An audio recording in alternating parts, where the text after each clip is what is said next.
AIification of every fucking thing is going to really push people back towards appreciating handmade art. Yeah. So Okay, so I will say that is the cool part. Like again, I'm in the new world now, and the appreciation of like the 70 millimeter mm, because it is analog, and it's I think they said it's like warmer kind of films the videos. yep. The attraction to practical effects with the Odyssey. Um, and then I've seen a lot more in-person meetups for artists and just around Seattle. You tend to get away from your phone and like actually like Being present with each other. yeah. What a concept. Yes. Yeah. It's like rediscovering like the beauty of things being not perfect. Even in like the posters and the flyers I'm making, you've seen them. I am very proud of the fact that they look bad because I know like I'm trying. It took me like 5 hours to put out one of them. Like that's yeah, I'm like it took me 5 hours to look this cheap. Like it is not. It is me. Be proud of that. Yes. That is like there's humanity in that people recognize. Yes. And it's funny you say humanity, and I guess it's going to take us right into the podcast. Sure, yeah. But it's you say humanity, but Moonride is very much out of this world. It's very alien, but it is very welcoming and makes me feel like I'm at home in a world that's completely alien. So can you tell me a little bit more about Moonride, and then I'm going to go back and do an intro for you. Yeah, I appreciate that. First of all, I appreciate that you get that feeling from it. Um, I'm always fascinated with like stories of outsiders or people that don't belong because I relate to that. And so my work has played a lot of like monsters and creatures, and aliens feels like a very natural step. But also aliens feels really powerful to me because they can be literally anything. And so in that, I like to use aliens to observe Earth and how we do things here and have like an outsider perspective and critique because I think uh, humans or certain humans like to, in a way to become powerful or feel powerful, push each other down. And so I think having the perspective that there might be aliens that are like so much more powerful and smart and whatever than any of us, right? That could really like come in here and change things in a way. That just makes a powerful feeling that like there's potentially something out there that is like, why are you all so concerned? Like, why is there such like economic disparity between people? Or like just having that perspective of how we do things here in a way that is so obviously bad to me. So it feels freeing to have that perspective from outside of Earth. Yes. Sorry, that was a little. No, that's not relevant at all. That is perfect. I mean, and we're going to get into it because I have some questions about some of the things I've seen up in my. But that is very much what I'm getting, especially as I was doing like research. So I put my questions together. That is one main topic. For all of you who are watching, this is Stevie Hughes.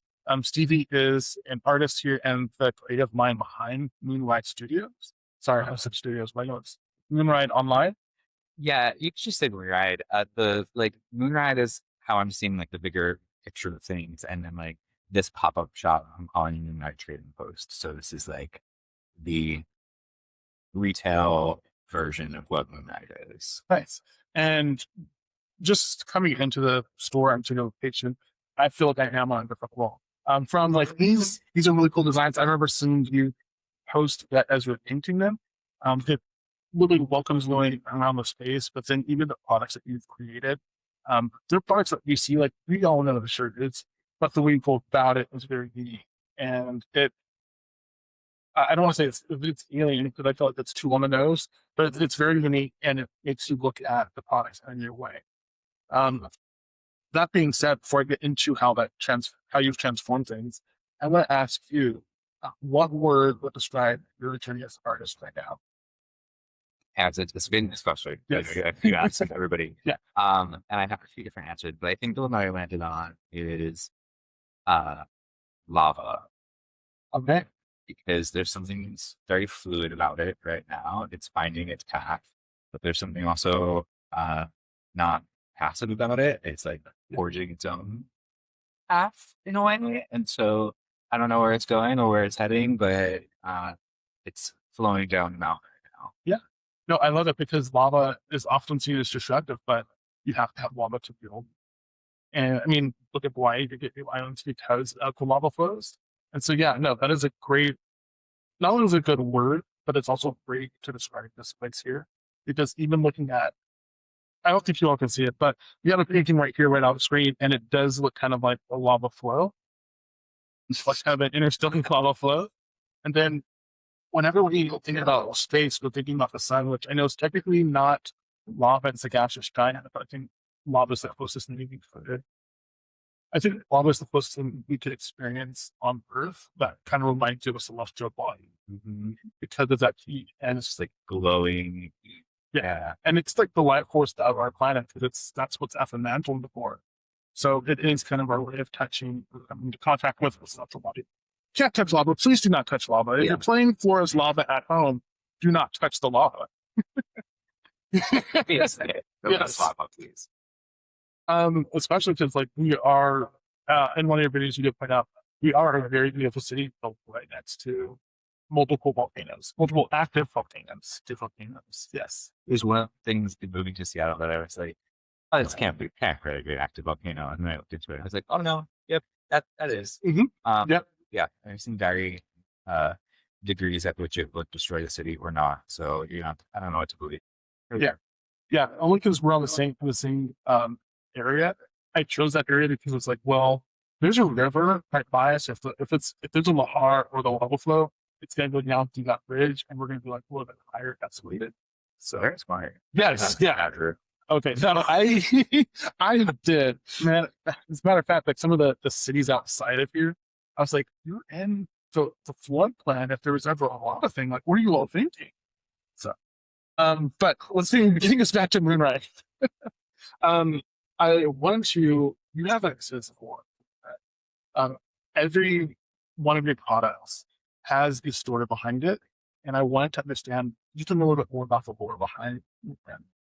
Yeah, so it very naturally evolved. It wasn't like a planned thing. My partner and I were working on a board gaming project, and the idea behind the board game is that you were managing a intergalactic cruise ship, and so you had to create a vessel that will be able to appeal to creatures from very different planets that needed different things to survive. So some needed very warm environments, or some needed water, and some like just that idea of creating different planets with very different needs. And so a lot of the things that are in the shop now started as ideas for planets for this world. Okay. And so, and you're, planning with just like what could be a really creepy thing. And so there's a planet of hair people that their bodies are actually tiny little follicles, but they are like these big luscious hair creatures that use their hair as like tentacles and things. And I just created this like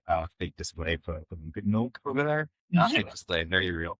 And like the lore behind that is that the milky people of planet Moonhaven create naturally this milk that happens to have all the nutrients that any living being needs. Okay. And so that is their kind of like thing that they export from their planet. And so there's a lot. It's just like is mutant milk? It looks like there's a color to it. There's a slight color to it. Okay. And only because like Star Wars has like is it Blue. the milk? Yeah, the milk. I think they have blue and green at this. And so I was looking at it, and I'm still trying to get over the science. Pink, chocolate, and white. But tell me about the color, like the coloration of it. It was just me playing with different pigments and trying to find something that was like almost iridescent, and it turned out to this like bluish, purplish color. Okay. There wasn't really a plan behind that or what that. It was just trying to find something that felt milk adjacent, but not milk. No, it definitely is milk adjacent, not milk. It like don't get me wrong. I want to be very clear. It is very cute. It is a very nice bottle. I'm just like I've already said, like I'm very freaked out by other colored milk from Star Wars. That's Like fair. it's starky. And I'm a '90s kid, so I'm used to like the milk commercials and seeing Luke Skywalker with like the nope. But you know, you also have some others. The Flourish botanicals. I was watching a story on that. Can you tell me a little bit more about how you came up with those and just a little bit more about them? Yeah, so the flourish creatures from the planet Flora Nova are these little vegetable creatures that live a large portion of their life underground. The idea is that they are very social creatures, but they have a very limited social battery. So they come above the surface, they do their social thing, and then, you know, like, I'm tired, I gotta go back and take a nap. And they grow different botanicals and plant life. Yeah. And so the planet looks very lush, but under the surface is actually unfull. The vegetable creatures are very hibernating. And so the idea for the product, like Flower Pot product, is that when they reemerge to the surface, they leave behind these little carbon mud clumps, and that is what is transported here through the flood vessels. Very cool. Nice. That actually, I kind of like to ask. I know I have my social battery. Is that like at all reflecting the artist, or it's just 100%. okay? Yeah. Yeah. I feel like I present in a way, especially when I'm on camera on social media, and it's very um, word and talkative. Yeah. And I can do that for a short amount of time while I'm on camera, and then I want to Yes.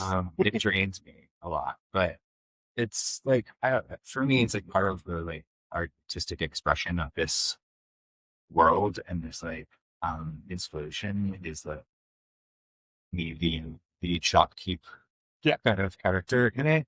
Um, but yeah, I definitely So you got to not only like kind of start creating this game and then come up with the board, but you now get to play and be a character in it. yeah. So like when I first presented this idea to Seattle Store as like creating a retail component from this world that I've been building, um, the idea was that like Stevie Hughes, am actually just the human artist that was chosen to run the shop here. That they like trust me enough to run their shop. So it's really not me. It's not my products. It's not my things. I'm just kind of here helping them out. Yeah. And like that, that's a very artist approach to it. Um, so I know sometimes as artists, like you want to create a thing, but we want to disappear behind it. But yeah, that's like the best, most artistic way to go about doing that. I feel like until I got this opportunity this year, I have been kind of hiding behind my art on social media for a while because like I, I like my art to speak for itself a lot of times, and um, it's it's hard to separate online sometimes, like whether or not whether they're to support you artists or they actually genuinely like your work and want the work. And so I've been trying to take a step back to be like, no, this is the work. Pay attention to the work, not me. Yeah. But now this has kind of brought me back out to be like, okay, yep, I'm here, but in a different different world, a different part of the world. Yeah. No, it's very much that. It's like a just if the art by the art create with me, just be me. Because once people see you, then it's kind of like, okay, now I have to be on to perform and think about it. Whereas there's like safety of being behind me. Mhm. But you did mention what your artwork to speak for itself, and it definitely does. So I guess I want to know a little bit more about, you know, how long did it take you to create this story? Like I know that you had mentioned started on the board game, and now as you create products, but how long do you do? It's a weird timeline because there's so much like put into it initially, and then there's something different. But this started in 2022, maybe like the board game idea. And so then like the what we were working out with the board game got really complicated. And we're like, let's put this on hold for a while. Yeah. Then I really loved the characters and the worlds that we were building, and so they kept working their way into my illustrations and things. And so I just started developing more of the stories behind them. And so like the certified just looking at t-shirts were probably one of the first things that I designed that weren't like specifically tied to a character, but tied to this other world that my POV of this world. Like they want to help us. They want to help Earth. Yeah. They see that there are good people here that they want to help, but it's not safe for them here. It's not safe for them to just take anybody because they've seen what we can do to each other. And so Yes. therefore they need this certified peaceful human program to identify all those bugs that are peaceful. Yeah. Yeah. So then my question was as a guest here, what does it take to become a certified peaceful person? Well, there is a quiz that you can take online. Okay. You only have to be 70% peaceful to be approved. Nice. That's good. We all go through phases. Sometimes you have a bad day. But there's a little questionnaire that you can take.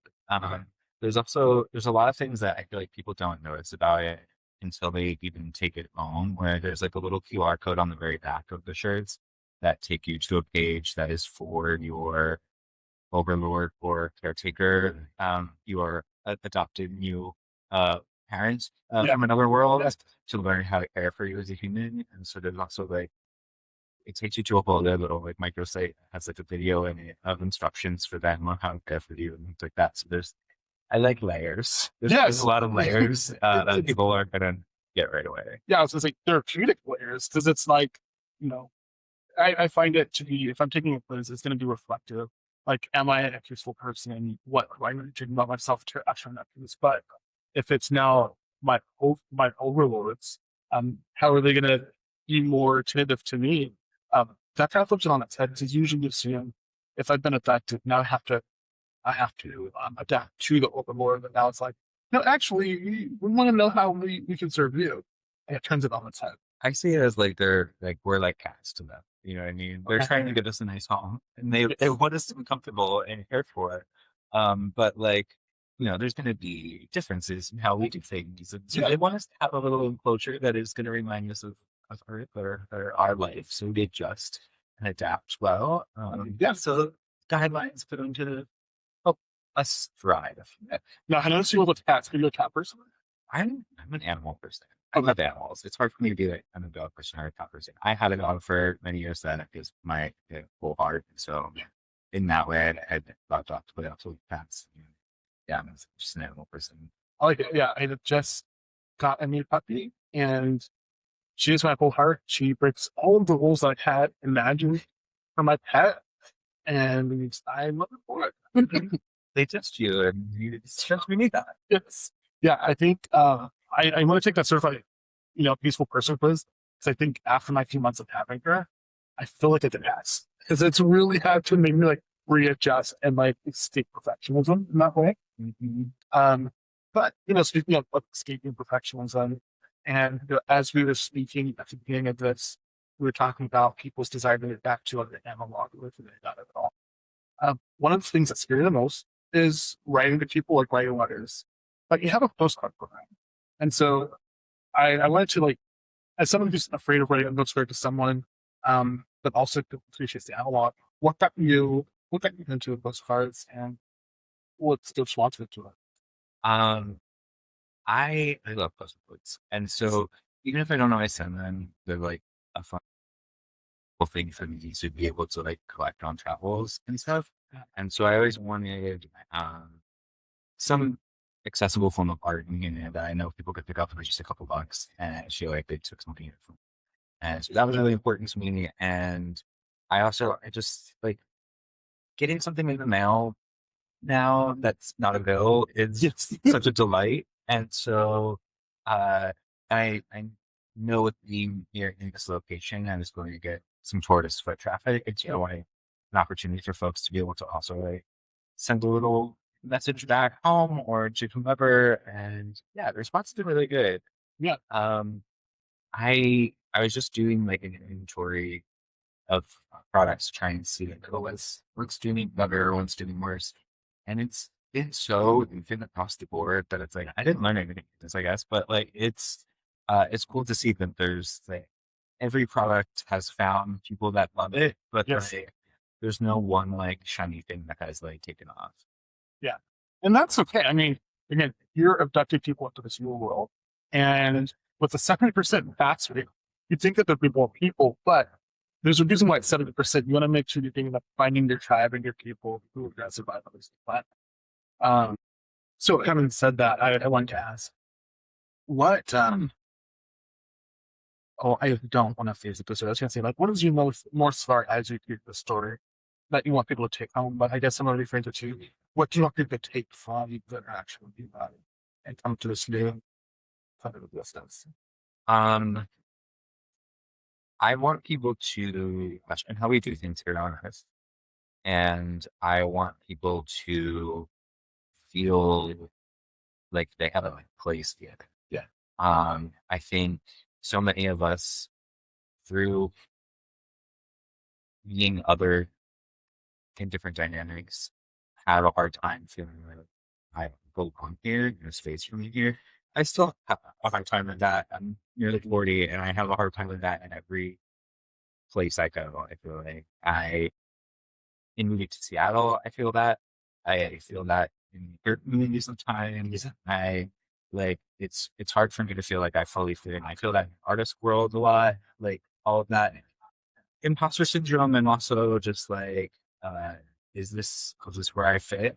Yeah. And so I hope that by playing with otherworldly creatures, it like reminds us of our own humanity and how similar we all are to each other. Mhm. Um, yeah, Yeah, I like it. No, it's perfect because um, I am bad with the names. So as I was reading the behind the scenes story about Moonride, it very much is that it's there was like a traveler who landed on this planet and they were like gonna die. Yeah, yeah. I was like trying to do it. Um, but they ended up, they found a cave and they found this planet. And so, I mean, it sounds like a transit, experience coming here, needing to survive and like finding your own. Um, I actually would ask, where'd you meet the from? How long have you been? so I am originally from New Jersey. Okay. I lived in New York City for a long time to life and see what else is out there. And we both have remote jobs and we want to take advantage of that. It was in the 2022. So Yeah, it was post. still remote. Yeah. And we went to basically like every major city that we thought who might have living in Seattle was the Nice. Wow. To leave Los Angeles. The reason why is I'm from Bakersfield. And I feel like every Game Boy's dream is to get out of Bakersfield and go to Los Angeles because that's where it's safe. And yeah, we got everything else. So to go from Los Angeles to Seattle is wow, but also a year, so I can't be top. So it's a transition for sure. yeah. But like I like it. I feel like I've learned that saying that I moved here from LA is like a dirty word here in Seattle because you not like LA. California, shut up. Yeah. Yeah, yeah. So but like, I don't know. I loved my time in LA. I appreciated my time in LA. Um, and I didn't have the experience that I think people imagine when you're in LA because like I wasn't in film. Oh no, no one So does. crazy. No one has to experience it. Yeah. I was like friends with drag artists and queer artists and like very much in the downtown LA scene. I've done the Hollywood side of things. I've done the downtown LA side of things. My mom's from Santa Monica, so I've spent a lot of time there. Um, I like downtown. I loved downtown. Yeah. I got really lucky to know people that were leading an apartment in Silver Lake that they had lived in for 5 years, had a really great rent deal on, and I was able to like sublease under them. And so I got to Yes. Okay. Sorry. like have really great rent in Silver Lake for most of my time in LA, and I love the East Side. For those of you watching at home, that is rare and that is really, really good. Only because I still heard like I knew some people who had like control like walked with the situation Santa Monica village and then they just left. Leaving that apartment. Yeah. It's gonna hurt your heart out. Sorry. So but to bring it back to you, how long have you because I think I met you about a year ago at the short figure drawing class. I don't know what or spot because I feel like I'm going to shout out like the artists who are behind it. Like, shout out Cody Shipman and Adam, who you've met that I work with. But I also want to be super. Um, but I never had a chance to ask like how long have you been an artist and just how that journey has been for you. I don't know how to answer that exactly because I feel like I've been drawing since I was like could hold a crayon. But there have been like parts of my life where I didn't identify that way or didn't pursue that. And so like I went to college initially to do 3D animation because I thought that was a way to make money and be an artist at the same time. Ended up hating it. And transferred to doing like motion graphic design work, and which has been really good to me. And it has been a thing that has like helped me survive in capitalist world.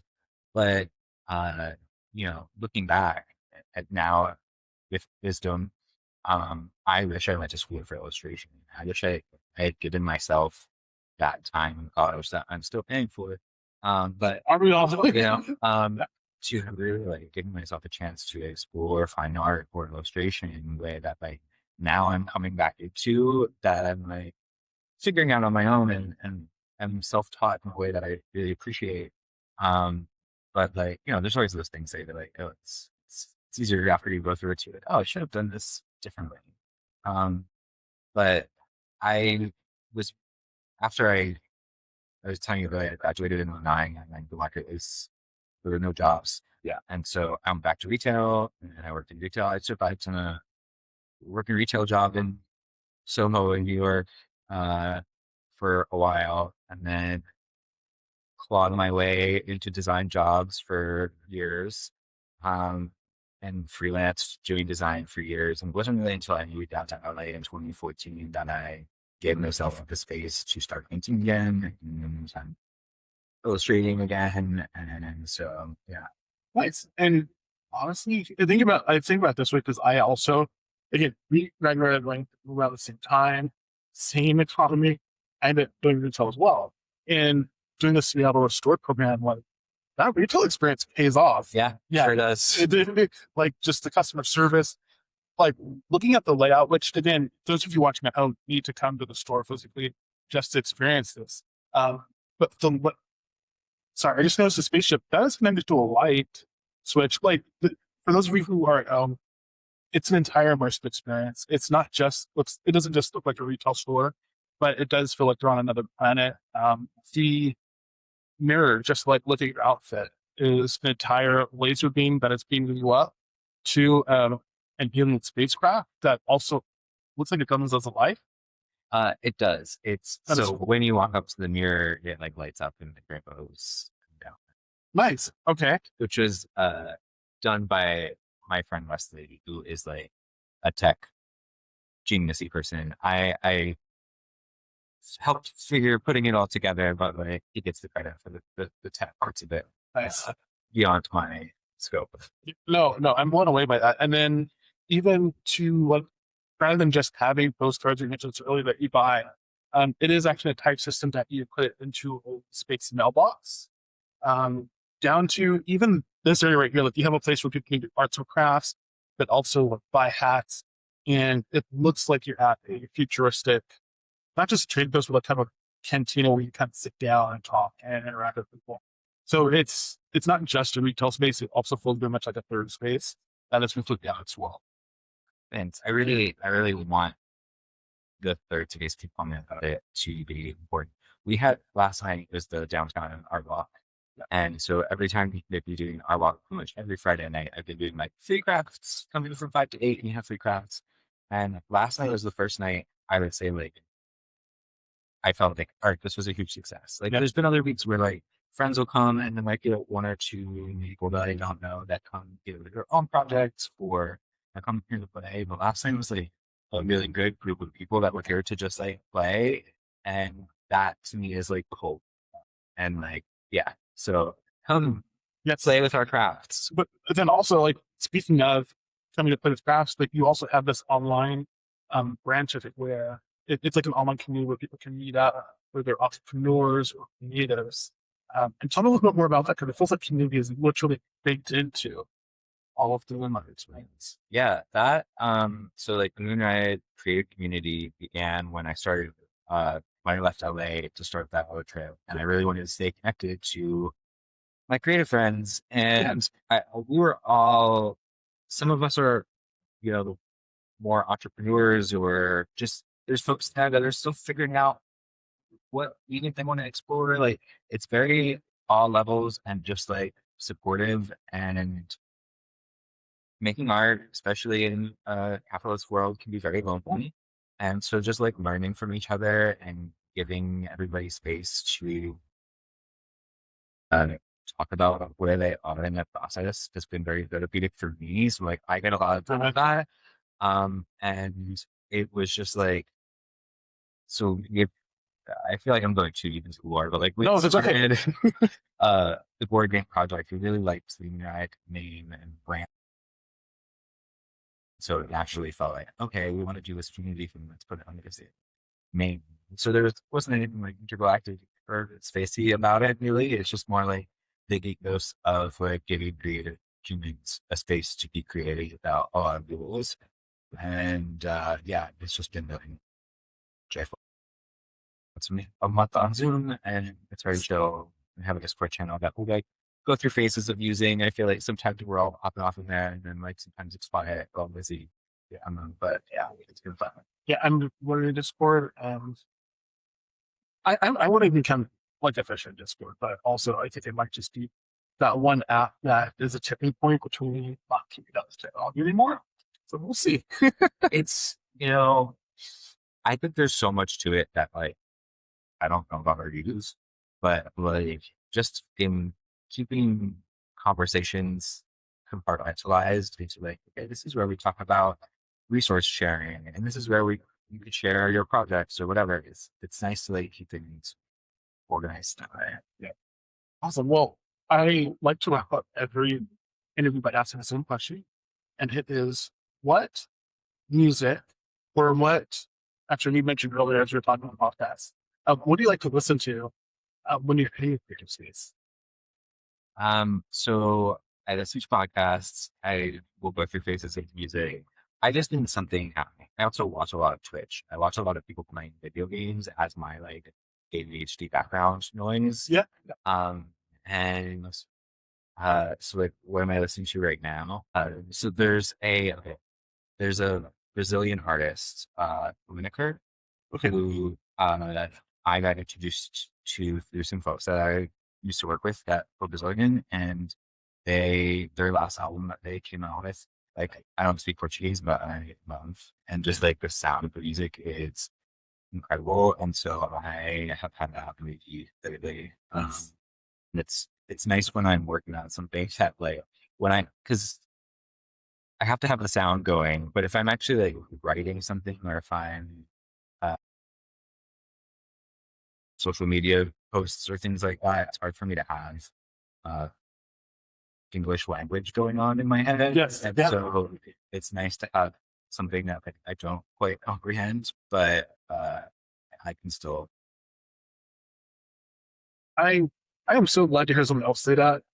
Say it because I listen to a podcast, and when you get to a podcast, I'm like, I need something that is not language, or why am I even listening to this? Because my brain is tuned it out. I just Yeah, yeah, 100%. Awesome email. thank you. Yeah, and then I'll also have a link for this here on the podcast. I also want to ask, where can people find it? Yeah, you can find me on Instagram at Stevie Hughes. I'm trying to spend less time on social medias, but gotta do what you gotta do. So Instagram on CD at CD Hughes or Moonride.online, and or come to the pop-up shop at 1302 Fifth Avenue, and we'll be here till September 14th. Yeah, you all have September 14th, so they have about 2 weeks. Month and a half. Oh yeah, sorry, September. I am. I don't know when this is coming out, so maybe 2 weeks. No, you're right. It actually comes out next Friday. Oh, so wonderful. you all have like a month. So no, but do come out. It's a great experience. This is amazing. And I'm not going to put your information out there. I know there's some other projects you're working on, but you need to come check it out now because you want to be able to say that you were here and got to experience it when you see the next iteration. So yeah, Stevie, thank you so much for being a guest today. Thanks for taking us to Moonride and allowing us a chance to become citizens there. Yes. Thank you. I appreciate that. All right. I'll see you all next episode.